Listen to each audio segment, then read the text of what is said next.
Okay, there we are. I've got the notification. Amazing. Okay. Just to remind everyone, this recording will be available on Facebook afterwards, and it is streamed live now for anyone who, if you know friends who are joining from Facebook rather than on the Zoom. Okay, then it's at 16:07 UTC. Let's get started. It's nice to welcome you all. Thank you for coming. Thank you for taking time out on your Monday evening and for listening to all of my emails that have come out. It's lovely to meet you all. I'm going to ask if everyone can keep muted if that's okay. Just then we don't get all the background interference. But if you want to say something, please send it in the chat, or otherwise, at about past, there will be the chance to be a part of the dialogue, and that's when we really want to hear your voice. Okay, so thank you everyone for joining again. Welcome to October's Dialogue On event. We've got the title here from the UN General Assembly to the Conference of Parties, COP, which of course is quite nicely timed for October. My name's Naomi. I am a head of the partnerships and communications at ODAF. I'm looking forward to meeting you all, hearing your experiences, and moderating our dialogue for the next hour. If anyone has any technical problems, just send me the message in the chat. If you follow ODIF's progress and you've attended one of these webinars before, thank you so much for your support. It means that we can keep running dialogues like these. If you're new, welcome. I know a lot of people have submitted in the form that when they registered that they were new, so it's great to welcome those who haven't heard of us before. This is a great platform to discuss social issues, and we really hope to inspire you today and pool our experiences in a dialogue format. We really encourage you to check out our website, subscribe to our social media and our newsletter. It's all in the link in our Instagram. I'll be sending those links out in the chat as our speakers share their insights, but reach out to us by email if you have any problems.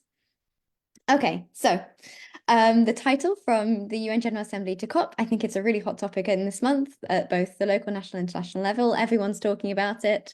I'm not doing the maths on the top of my head, but we've got a very small amount of time before COP starts, and we have a lot of events that have a lot of updates that have come out of the UN General Assembly meeting, and some of the future that we need to be discussing and we need to be talking about on a regular basis. Increasingly, we're seeing countries and parties shying away from negotiations and compromise. So I think dialogue platforms like this is something where we need to question that. We want to discuss some of the challenges facing international climate cooperation and give you a picture ahead of November.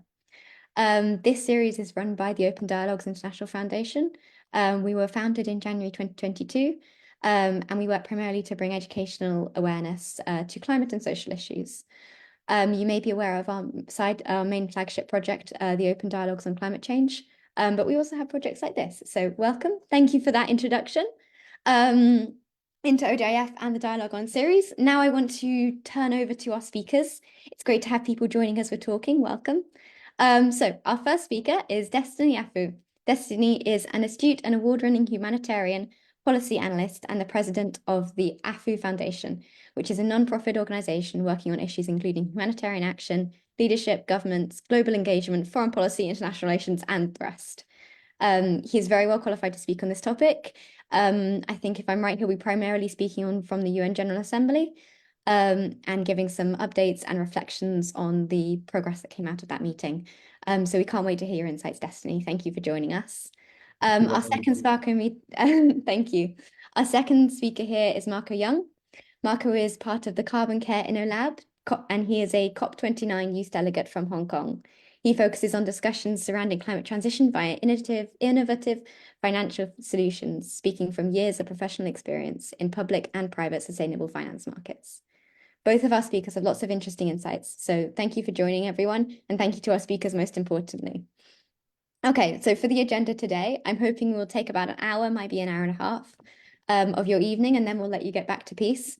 So initially, I'll let Destiny introduce himself and then share his presentation, and then we will hand over to Marco, and then it'll be Marco's turn to give the presentations. They should last about 10 minutes each. And I'm afraid my speakers, I will have to chop you off if it's taking a while, but I'm sure we'll have lots of interesting insights. I just know that people here are for the dialogue, which will be a point to share experiences. We really want to hear your voices, but keep those questions coming in the chat and ideas as our speakers are speaking, because we don't want you to forget them. Okay, Destiny, if I'm good to hand over to you, perhaps you could say a little bit more about your background. I've given a whistle-stop introduction, but off you go. Thank you. Hello everyone. Am I audible? Okay, thank you. Hello everyone. I am Destiny Afu from Cameroon, and thank you all for joining in. And I'm hoping we're going to have a very insightful dialogue this evening. So, in brief, I am the founder of the Afu Foundation, and I work on issues concerning global engagement, humanitarian action, and foreign policy. And after this meeting, I would be hoping to have some more connections or more from those who are joining in, if possible. My email will be shared and my contact will be shared with the audience. It's quite open. So this evening, I really want to thank Naomi and Susanna for bringing this up together and on this crucial topic of the United Nations General Assembly, UNGA 79, in relation to COP29, which is coming up. And I think this is a very important issue we have to discuss right now because much of the world is talking about it. And there are issues which are really driving social communications, and it has to do with the future of the world as we know it. So on my part, I'm really going to be talking about the United Nations General Assembly, how it went, and what I think can be done to reform the United Nations General Assembly, because it is quite evident that much of the world has lost hope in the United Nations, shall I say. Well, we think now most of the world's conversations on the United Nations is more of a political rhetoric than genuine dialogue. And that is why I really want to come up with this, with these points to see how we can, the UN, the United Nations can be reformed to better meet the challenges of the world. I wasn't really opportune to attend the event in person, but I did follow up on some very important side events, especially from foreign policy. I did watch Susanna, follow up Susanna every time she was at the event and all that, and I did really take up some resolutions. Okay, so today I am going to be sharing with you some very key things. First of all, I really want to share a data, should I say an analysis from the World Economic Forum on some global risk assessments, current global risk assessments, and in the future. So I will just go ahead and share my screen right now. And if it's fine, please, Naomi, you inform me so the audience can see. Okay, I'm going to it. Is it fine, please? Yeah, I can see. Thank you for sharing. All good. All right. So this report was done by the World Economic Forum. The World Economic Forum, it's still a partner of the United Nations General Assembly. I think they were represented, and they came up with this report highlighting global risk, that's top global risk, and should I say global challenges in the world right now for the next 2 years and for the next 10 years. I'll just go ahead and give a rundown of all of them. And then we will catch up and follow up. So if you have to check on the left column, the left column, yes, we have number one, that's global risk for the next 2 years. Number one, that's misinformation and disinformation. The second, extreme weather events. The third, societal polarization. The fourth, cyber insecurity. The fifth, in the state armed conflict. The sixth, that's lack of economic opportunity. Number seven, inflation. Number eight, involuntary migration. Number nine, economic downturn. And number 10, pollution. And if you have to check the bottom of the picture there, you see in blue, we have problems related to the economy. On the left column, we have two of them. That's inflation, economic downturn. And in green, we have environmental concerns. That's extreme weather events and pollution. And in orange, sure, that's orange, we have interstate conflict, which is geopolitical. And purple, is that purple? Yeah, we have societal, and the last, which is technological. So what is interesting is if we have to look at the trend of events for these 2 years, I think we're in the year 2024 right now, to the next 10 years, we see how the trend changes. So if you go to the right column, You have still in green, which has to do with environmental concerns. Number one, extreme weather events, critical change in Earth's systems, biodiversity loss and the ecosystem collapse, natural resource shortages. Number five, misinformation and disinformation. Number six, adverse outcomes of AI technology. That's very important. Number seven, involuntary migration still. Number eight, cyber insecurity. Number nine, societal polarization. And number 10, pollution. So I'll just keep that on the screen while we do a little bit of analysis upon this. So now I really want to turn our attention to environmental concerns, because I am more concerned about what will be the main issues of the world in the next 10 years to come. We have extreme weather events. We have a critical change in the Earth's climate system, biodiversity loss, and all that. Now, this highlights the importance of the COP meeting that's going to be coming up. We have seen all over the world. Yeah, we have seen more all over the world, from Hurricane Milton, from the adverse effects of climate change that have affected my country, Cameroon, and especially northern Nigeria. Can we stay muted, please? Thank you. So we have seen, I have been firsthand in observing, especially the adverse climate effects that have affected, especially my country, Cameroon, in the north of the country, and in parts of Nigeria, with massive floodings that have left a lot of people homeless, a lot of agricultural resources devastated. And I think these challenges present a new, if we have to meet these challenges as the world and as the United Nations General Assembly, we have to, there has to be a new approach. There has to be a new renewed commitment in how the UN system and how the world functions, how global governance functions. And I came up with some 10-point proposals on what I think, it's my opinion, please, what I think are some of the 10 best methods which we can use, which the UN can use to be more effective, yes, to be more effective in, representing its role as a lead organization for global international cooperation. So let me just go ahead and share that so we see too. Stop the sharing for this. And I think I'll go to it. Is it okay? Yeah, all good. Thank you, Destiny. Okay.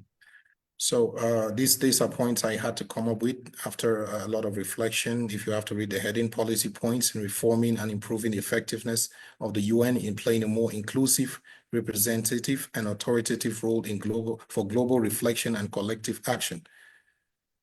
To improve the effectiveness of the United Nations, several policy reforms could be considered.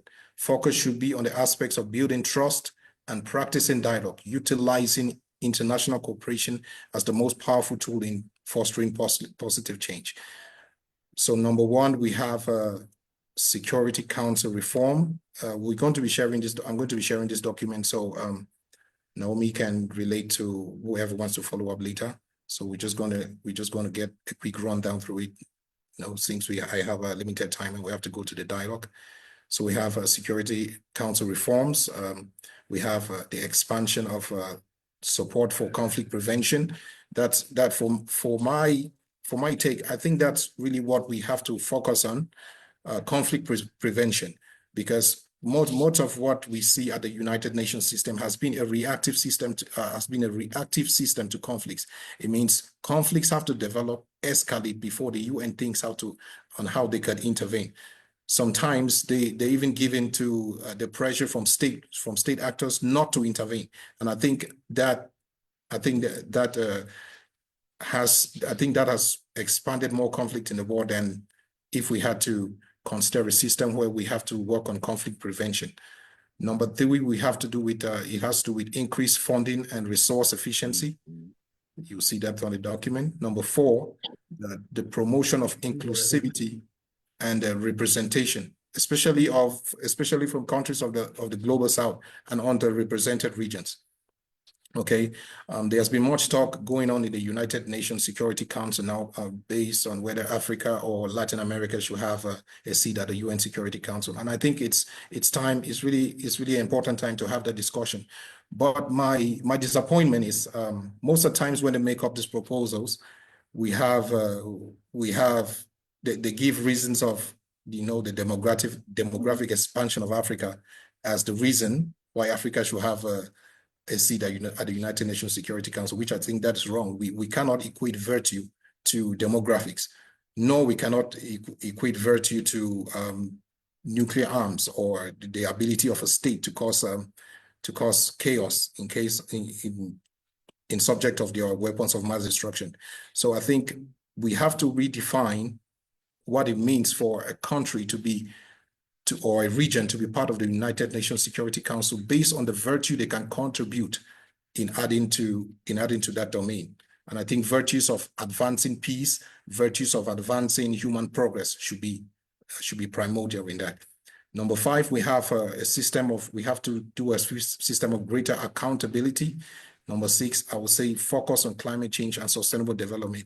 Again, this issue on climate change relative to COP, which is coming up, and sustainable development, if you could just read through the point, that's prioritize urgent global challenges, especially climate change and sustainable development, by increasing cooperation with local governments, NGOs, and the private sector to implement effective and on-the-ground initiatives. I think last time when we had the dialogue on international cooperation, I did note that we have a situation in the world where we consider state actors as the main actors of international cooperation. I think that should be changed. Again, I emphasize that point here. We should include civil society and independent actors because they are the ones that know the root causes. They know they are the grassroots of the functions of every society. And most of the time, states go ahead to implement what they call state interests, which are even more contrary to the interests of the people.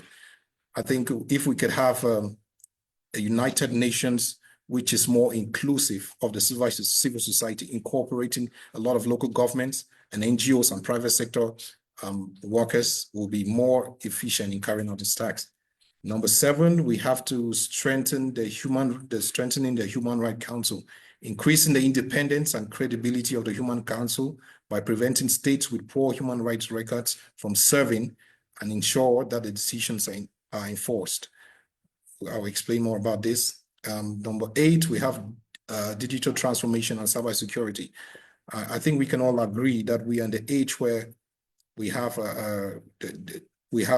everything going digital. The economy is going digital, and we have threats from cyber insecurity and all that. So if we have to consider this situation, it could make the UN more effective in carrying out this work. Number 9, the promotion of multilateralism and to reduce polarization. Again, let me come clean on this point. I once had, I think I had a program one time with some of my colleagues from Russia, and one point they really noted was the growing disagreement we have in the world today that has brought up different multilateral sectors like BRICS and the G7 and all that. It's an opportunity for collaboration. Just imagine if we have a United Nations where all multilateral organizations, including BRICS, including the G7, including NATO, could collaborate. I think it would be more effective than having nations themselves collaborate, because I think we can, although we cannot have the Russians and the United States agree on certain things, we can have BRICS and G7 agree on some certain things. I think that would make it more efficient. Number 10, we have enhanced peacekeeping. That's strengthening UN peacekeeping missions, improving training, ensuring adequate funding, and clarifying mandates to make peacekeepers more effective and effective in conflict zones. In this, I really want to bring up the conflict situations in Haiti and the conflict situations in Gaza. We have noted that so far, it's been state actors who have been charged of it, and the United Nations have had little or nothing to say about it. So I think enhancing peacekeeping in already conflicted situations will better, improve the efficiency of the United Nations in meeting its role. So how much time do I say have left, please? Max a minute. Is that okay? Okay. Well, yeah, I would just stop here. I'll just get to more of my explanations during the question and answers. So please, I'll be open. Thank you very much. Thank you so much, Destiny, for your presentation. I'm sorry to cut you off there at the end.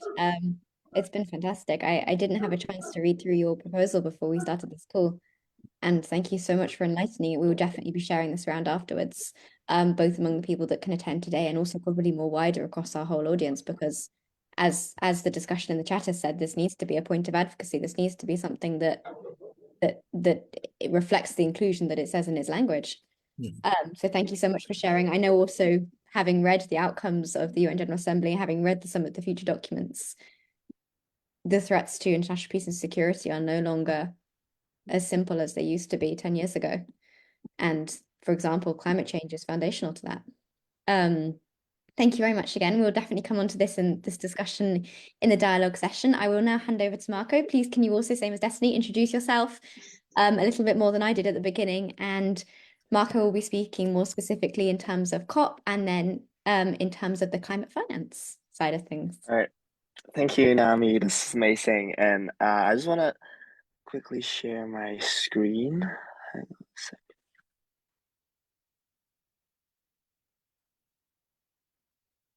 Just 1 second. Okay, cool. Can anyone see my screen?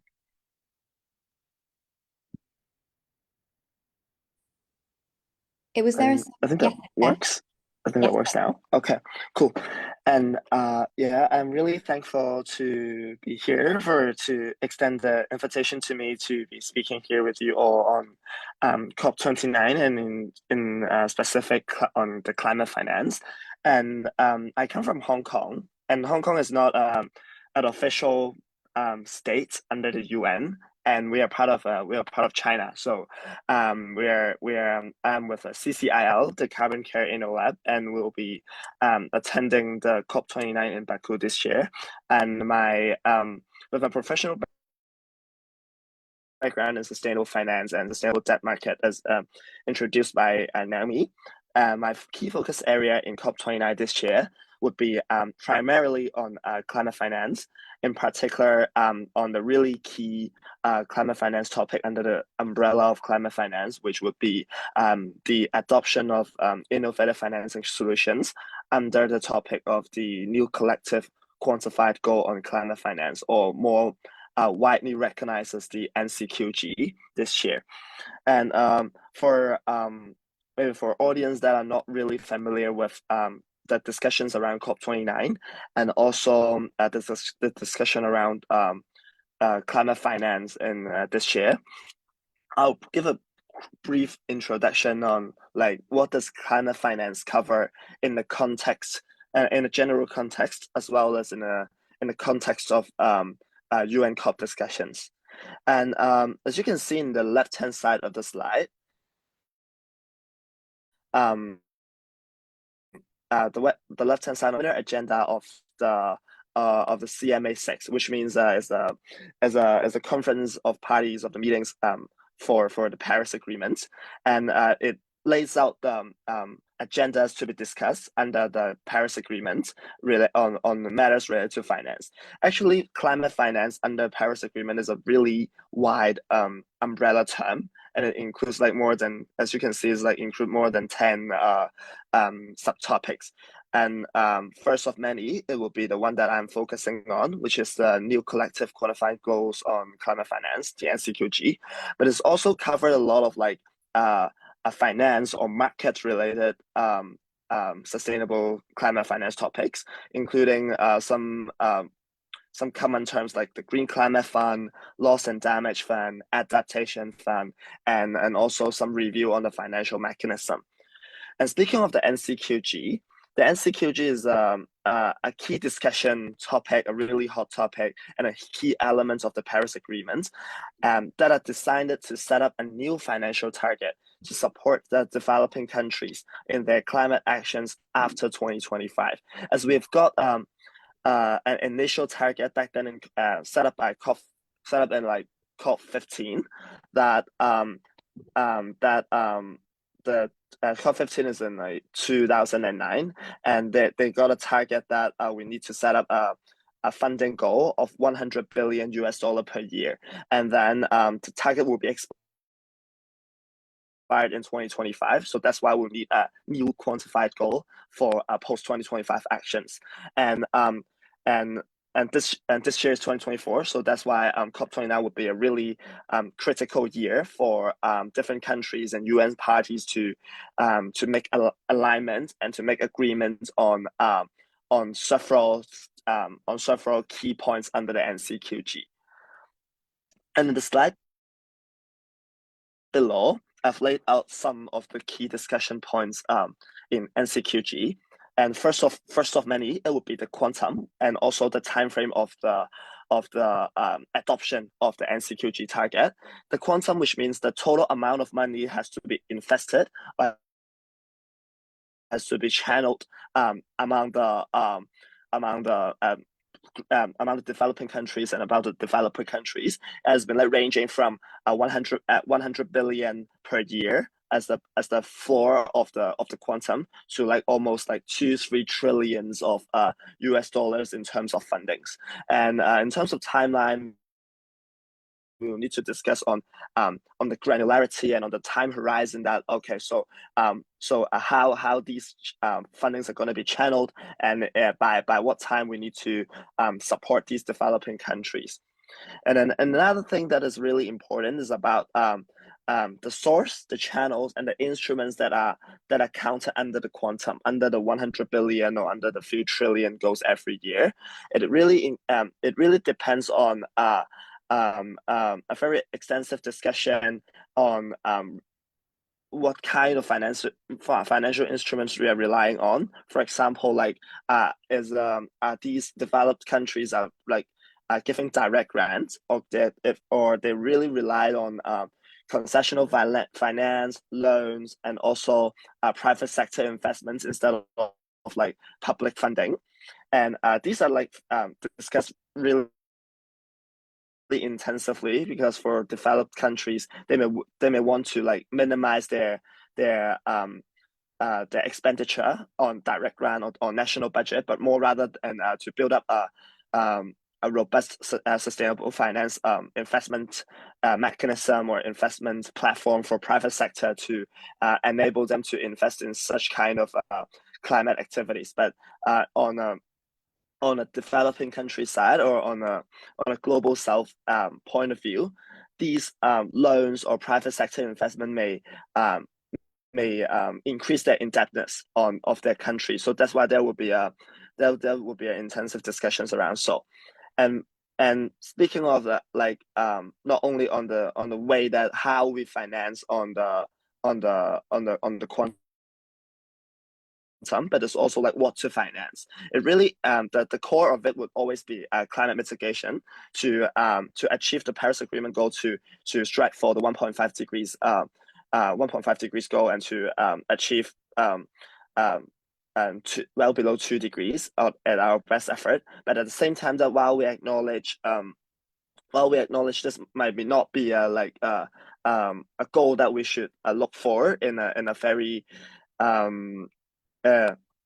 single way. So that's why we also need to there's an extensive discussion to also finance the budget on climate adaptation and of course on loss and damage fund. And after the thematic focus, there will also be like other sub goals on like each the sub goals under each quantums on the source, the channels, the instruments, and also on different thematic focus on how do we split the quantum into different parts. And after speaking of all the goals, another key regime of discussion would be on who to pay and who to receive the money. And it would be international discussion between different states and also different block of clause. Like for example, the G77 plus China, and also the EU would have different stance on the thing that developed countries more tends to broaden the base of contributor base, while for example, my country, China, and also other developing countries would really insist to retain their position as a recipient of the grant. So that one would be a very tough discussion around. So, and also on like other remaining items, for example, like the burden sharing arrangements is really about how the money are being shared. And on do no significant harm and minimum social safeguard is about that for the money we invested, we'll need to ensure that it doesn't really do harm to other sustainability objectives, and we also need to respect the indigenous rights and also on the to maintain the social safeguard or a just transition in the finance of these assets under the NCQG. And last but not least, it will be the quality and accessibility to finance. We'll need to ensure an adequate allocation and a transparent and traceable funding among the NCQG on investment among the NCQG umbrella. And as you can see, there are like quite a lot of discussion points going around. And this year is a very critical, and I wouldn't say final, but a very critical year for parties to sort out all these problems. And apparently there are a lot of like conflict between parties, a conflict between blocks, and even conflict between different stakeholder groups. And so this one will be a very key discussion topics in COP this year, and I really look forward to your questions on and also the discussions in the dialogue session. And yeah, I guess it's basically that's it. And I'm also like very interested to hear if like any other youth are participating or engaging in relevant topics, and we are really happy to exchange information.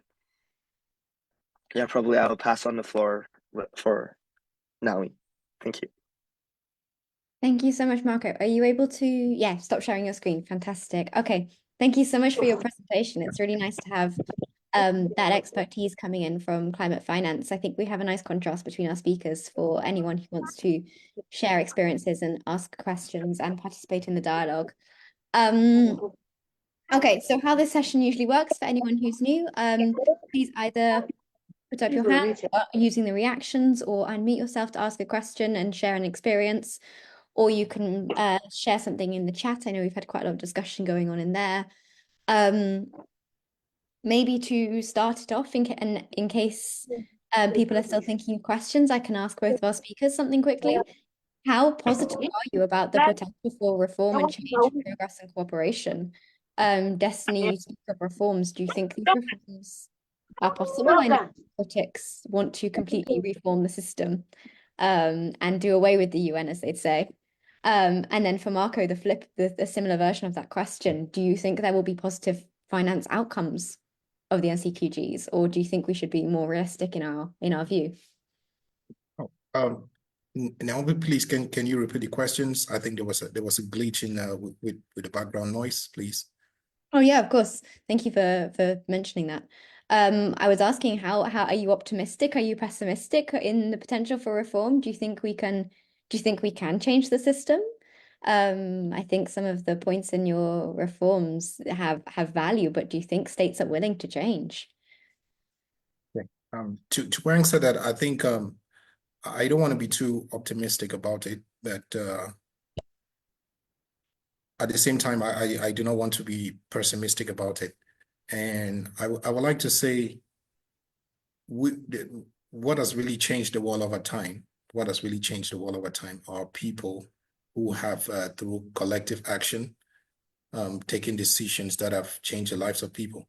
And whether states agree or not, or whether states come together or not for some things, although they are very important in terms of policy and in terms of financing, I think it is up to individuals. Again, I would like to cite the aspect of civil society. I don't know why I always do that. I would like to cite the aspects of civil society, organizations like Open Dialogue itself. You know, this platform, it's some kind of a mini United Nations. And what we are doing here is dialoguing amongst ourselves, I think. And the lessons we all pick for we all pick from here, inspire hope in each of us that we can implement something in our different communities, in our different societies that can drive change in the world. And on the optimistic aspects, yes, I am quite optimistic because I think as the world progresses in the future, we have a lot of shared global challenges. And these challenges are not here to let me say, they are not here to subdue us, but I think they are here to give state actors a more reasonable, more reason why the aspect of international cooperation, the aspect of interstate cooperation should be a must in solving global challenges.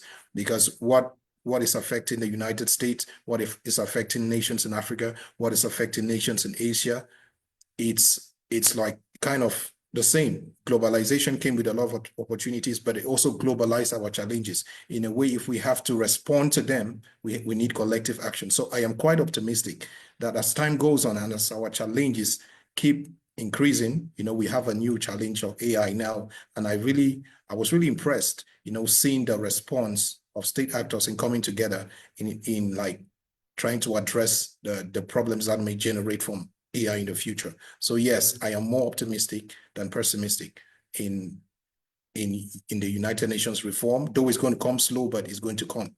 And I am even more optimistic in individuals in the civil society in driving change in communities.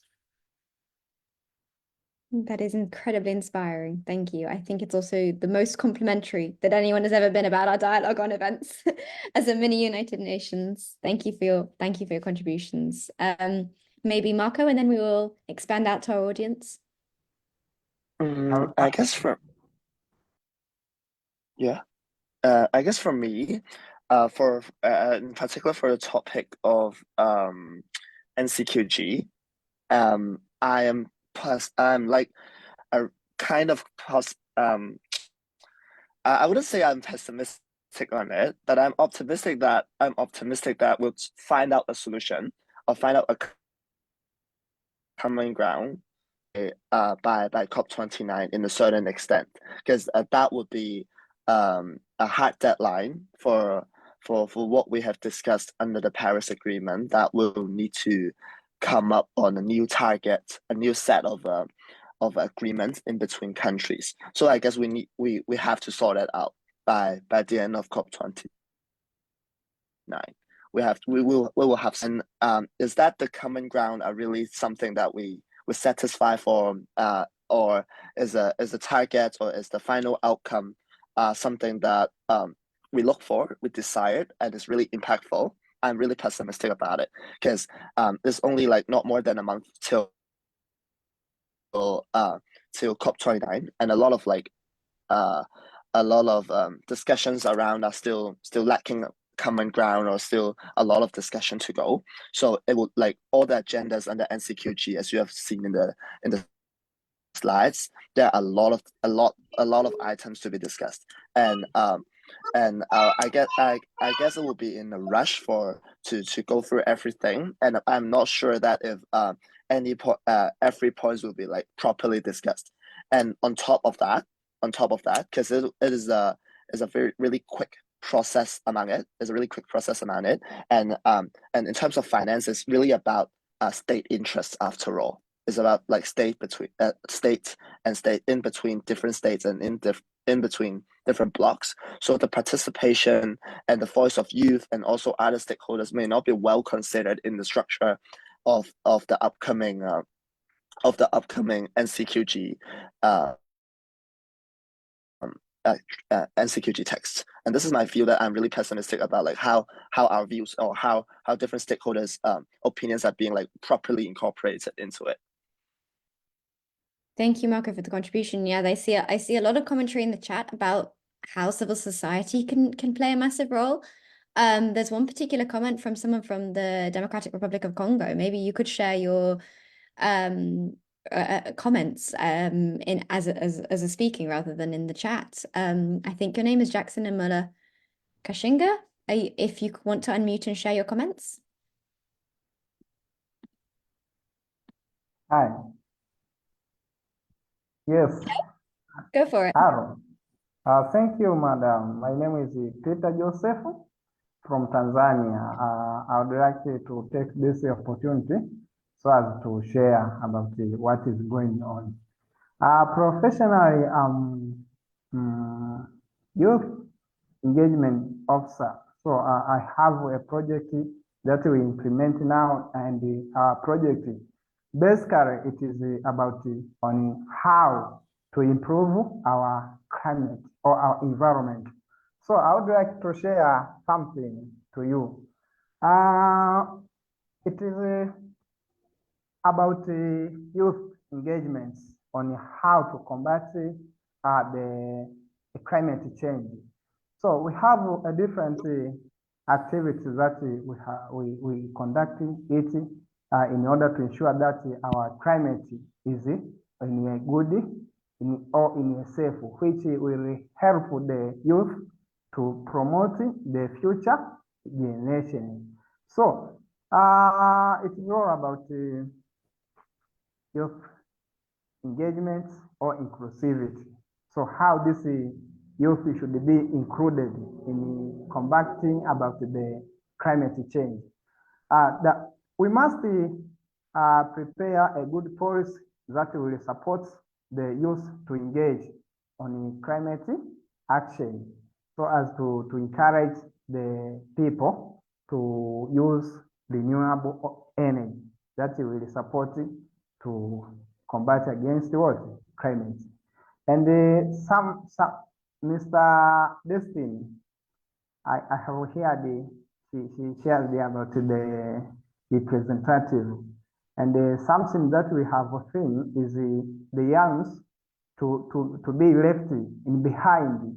They are not engaged on different events that concern with combating against what? Climate change. It is better also to invest in agriculture, especially intercropping agriculture, that will help the community. Sorry, madam, sorry.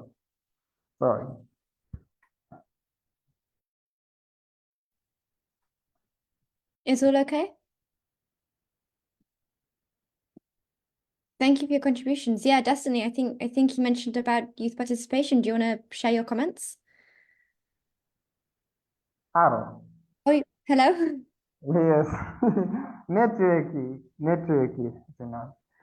Another thing in how we can implement is about funding the project which basically deal with climate change. And I'm a youth project officer that I'm implementing the certain project. This project is related on youth engagement on climate. So what we have observed is about the youth to have a education on how to keep our environment safe, so as will be benefiting for the future generation. And we deal with youth through empowering them so as to undertake the strategy which will be benefits for the future generation. For example, on using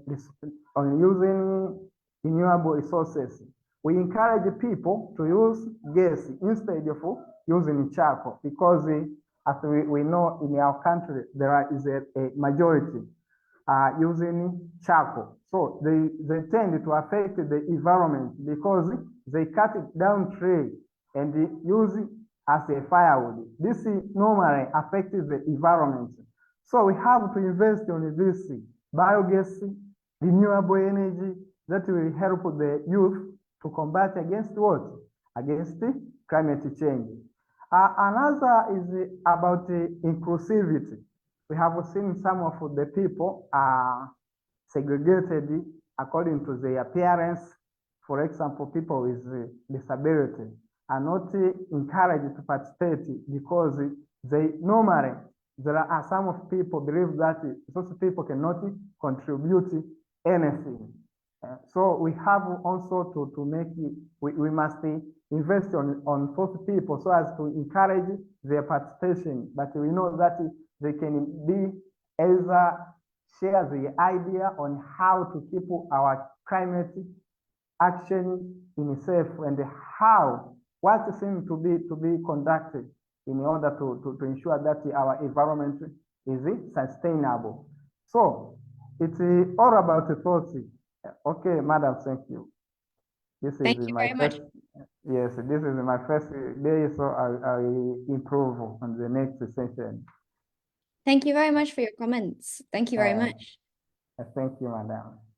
Thank you. I hope that in some ways the how can be answered through events like this. Destiny mentioned that the discussion and cooperation and networking, and not in those words but of those meanings, can be used as a platform for learning. And I think that is the one key motivation of ODIF and why we try to keep doing what we're doing and why we involve all of you in our discussion, is because the only way we can learn is from each other, and the most valuable way we can learn is from each other. And I am so positive and pleased to see that there are more people out in the world that value that, like I do. So thank you so much for your contribution. Cyrus, I see you want to speak. Are you there? Yeah, thank you. I'm here. Basically, I want to speak on give references on the presentation from the first presenter relations to the feedback from the UNGA, where I see they capitalize on the perspectives which have to do with the involvement of CSOs and local governments and into United Nations activities. It is really essential uh, because it needs a portion to be this portion needs to be uh, um, it needs a consultation. Sorry, it needs a consultation for advocacies because when we look at the issue of CSO involvement and local government involvement, it actually give room to youth, uh, youth promotion, promote youth participation. And when youth are mostly involved in discussions and dialogue and initiatives surrounding the issue of climate change, climate finance, uh, and all those other social security and so on. They give a total room to the issue of United Nations climate finance, climate change being addressed.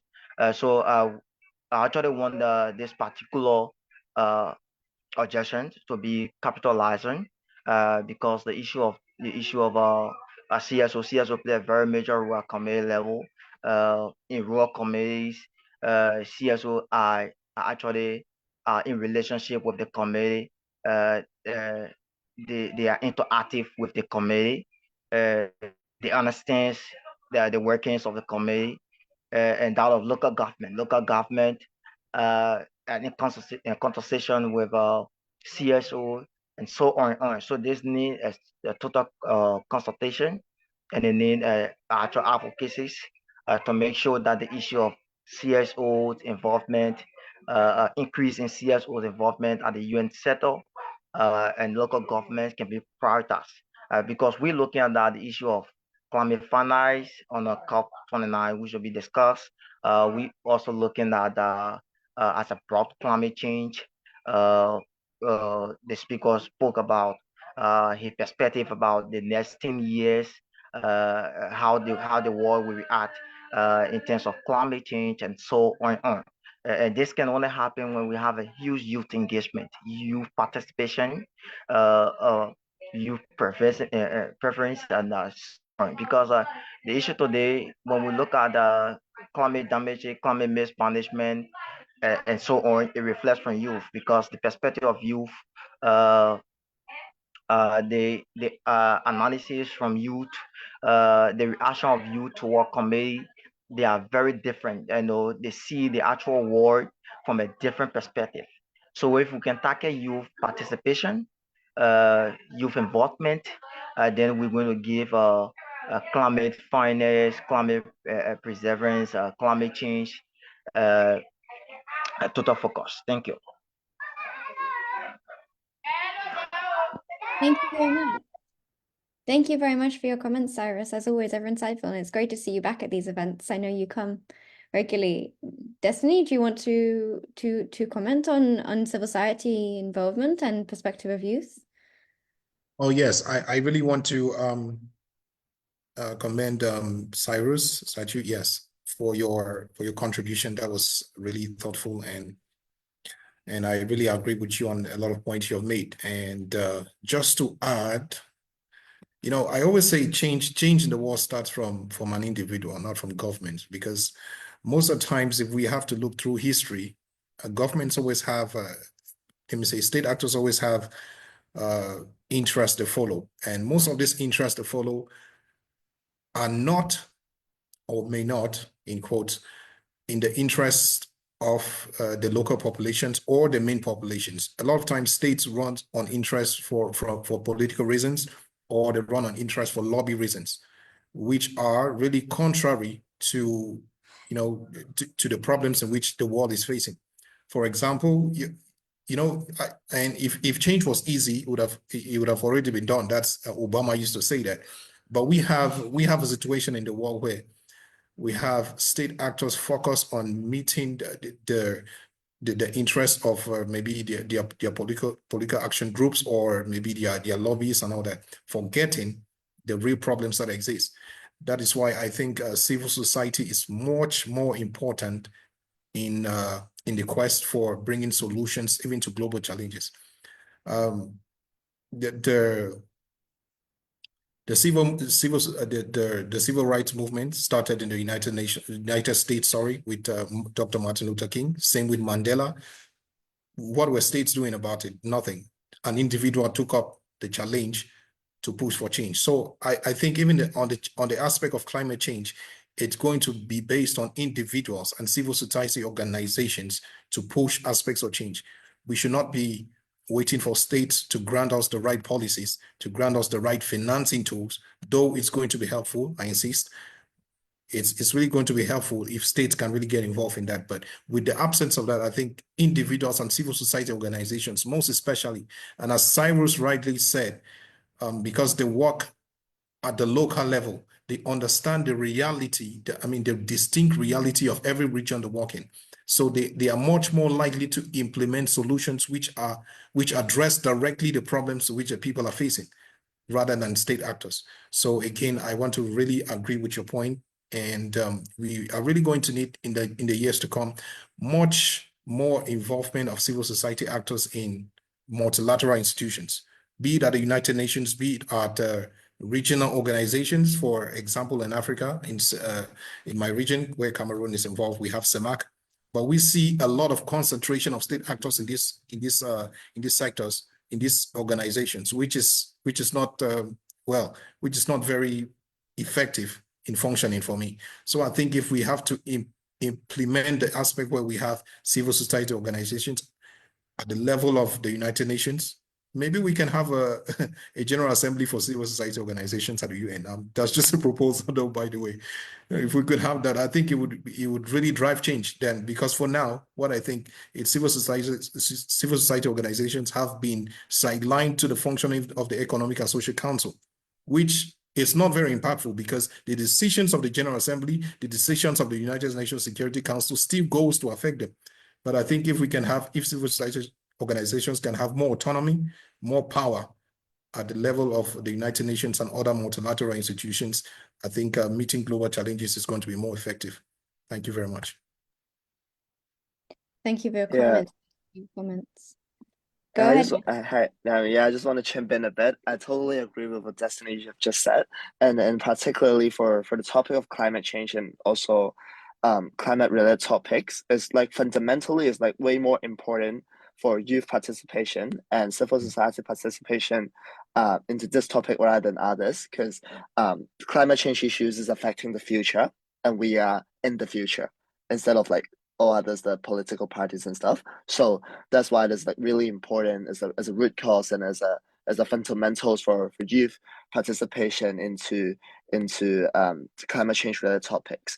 And speaking of the participation, as we all mentioned about like how do we get our voice into the discussion, into the interventions. So it's not only about like we participating or we're listening to and following on like what's going on in the UN discussions, but more of like how do we actively engage and actively participate in the whole discussion on negotiation mechanisms. It's all about like a meaningful youth participation, and in many countries and in many parties, this one is difficult and to push forward in many regions, including in Hong Kong as well. So I guess it's really it really is a really meaningful platform here to enable like exchange of information, and I guess as although it's not like a very official UN thing, a UN convention for civil society and stuff, but at least we will need to gather our voice to see any synergies we can generate from youth to youth. Thank you. Yes, and civil society needs to shape the behavior of states. I agree with you, Destiny. I don't believe that states are uncontrollable. I don't think they are absolute in their power. That civil society needs to take a role in changing the agenda and pushing the agenda that civil society experiences itself. I really resonated with what both you and Marco said when you say it's not just listening, it's actively listening, it's actively shaping and taking a role based on own experiences. Perhaps one day in your reforms we will see a civil society general assembly. You never know. You never know. Does anyone else have any comments in the audience? I realize we've hit an hour now, so I'll see if there are any other comments, and then maybe the speakers can share their final comments at the end.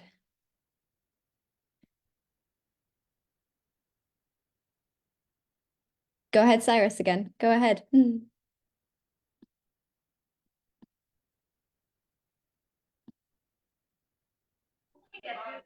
Okay, thank you. Thank you. Basically, when the speaker tried to emphasize on what I said pertaining to youth engagement, something come to my mind. I'm somewhere in West Africa, Liberia, and I just want to share a little experience about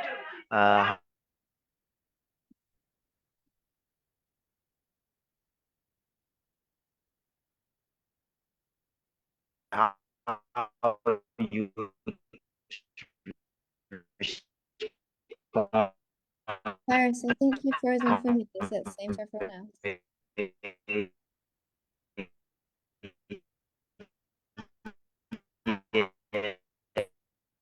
Am I correct? Hello? Yes, you're better now. Yes, continue where you were. Okay, thank you. So I say I just want to share a little perspective as it relates to my country, Liberia. Liberia is in West Africa, and what's happening that the youth are really not responsive to communities because they are create a narrative, create a perspective that the community reactions reflects from their parents, from the government. Uh, they have swallowed the tablet that if their parents did not change the narrative, uh, if their forefathers did not change the narrative, they cannot change the narrative. And it's a serious problem in my country, especially in rural community, with waste management. They are damaging they are not engaged into waste management because they believe that they are not the first person to non-manage waste. So as he gave emphasis, he probably gave more emphasis on the issue of youth engagement. It came back to my mind that the youth need more focus. We need more advocacies for youth to change their perspective, to change their narrative, change the mind.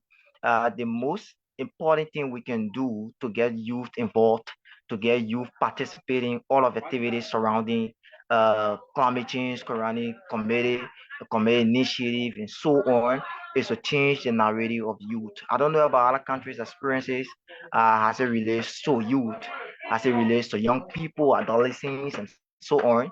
But the major thing is that in my country, Liberia, experience I relates that youth, young people, are not related to committee because they feel that they cannot be the change, but that their parents did not make the change, and they will go by that, and their children, their unborn children, will not make the change as well. That have been the serious challenges we have faced as it relates to youth engagement and so on. Yeah, it have come to my mind, and I decided to share my little experience. Maybe other countries have faced a similar problem, and it needs advocacy. Honestly, it needs advocacy. Thank you. Thank you again for your contribution.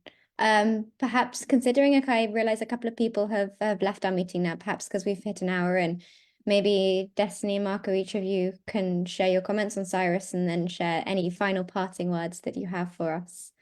And then we will close the meeting and say thank you all and good night.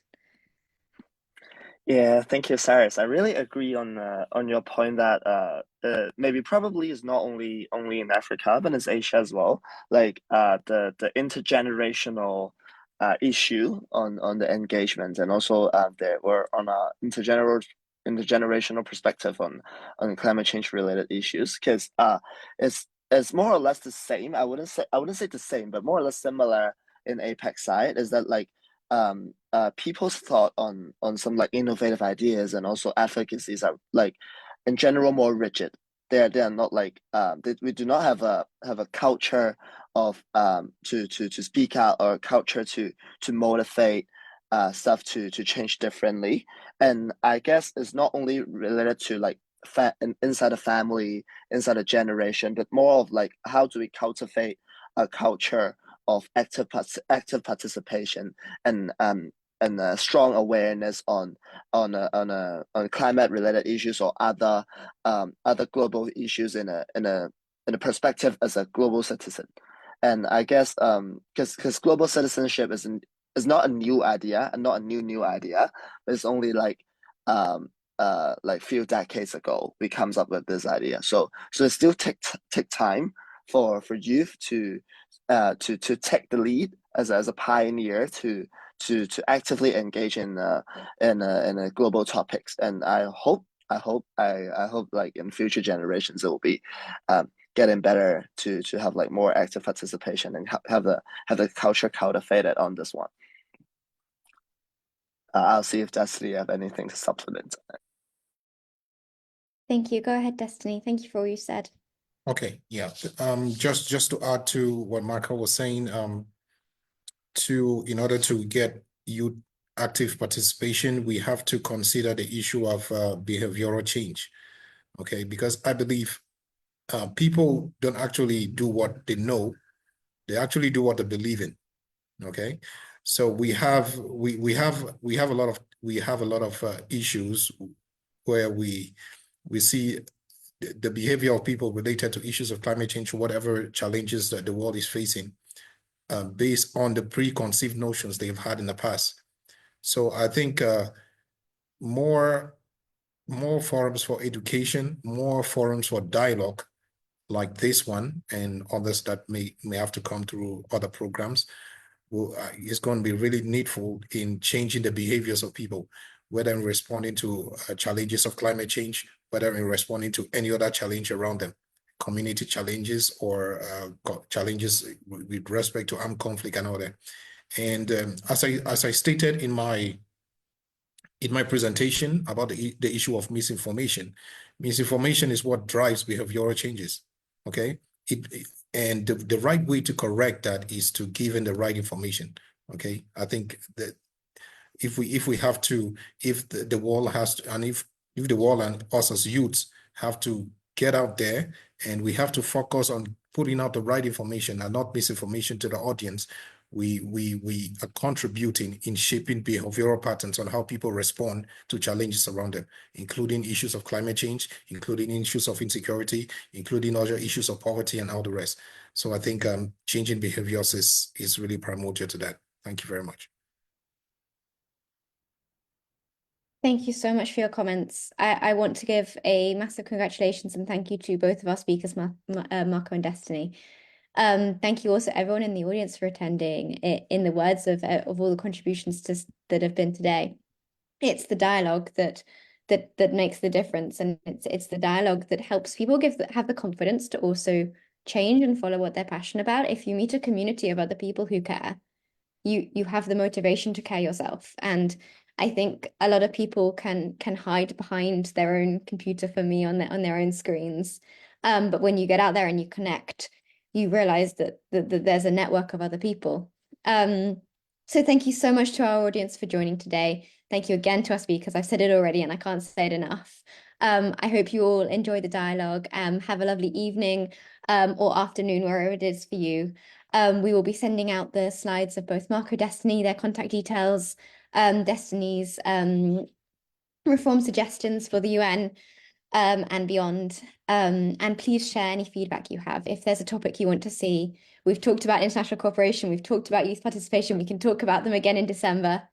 We'll be having a break next month because of COP for our DialogueOn series, but we will see you all back here in December around Christmas time for those who celebrate. I hope you all enjoy the DialogueOn, and thank you for your time this evening. Thank you. Thank you, Naomi. Thank you, Marco. Thank you. Thank you, everyone. Thank you. So goodbye. Please leave the meeting when you can, and I hope you have a lovely evening. Afternoon. Sorry. Can I ask you a question? So just coming to join session so late, so more late. Is possible? Yeah, go ahead. Maybe also you want to put your email in the chat, and I can connect you with our speakers, and then you can. Okay. Perhaps that's an Yeah, easier okay. thing. Okay, I would like to get this review, this summary of this meeting. On the end. Yes. Yeah, great. Yes. Just to remind everyone, first of all, this meeting is recorded. It will be available as a recording on Facebook, sorry. It is also streamed live on Facebook if you are struggling to ever attend the Zoom. We will also, Right. I think I said to a couple of people in the chat, we produce a summary report, which also include the contact details of our speakers. And that will have a summary of the dialogue, a summary of the discussion. It will also be on an email sent out to all who's attended. So Right. thank you so much. If you want to put your email in the chat there, I can pass your email specifically on to our speakers. Thank you, everyone. Please log off when you have a chance from the Zoom. I think the meeting will shut shortly in the next minute or two. So thank you so much. Thank you to our speakers. Thank you all. Thank you, everyone. Bye-bye. Thank you. Bye-bye. Okay, I'm going to close the meeting. Thank you.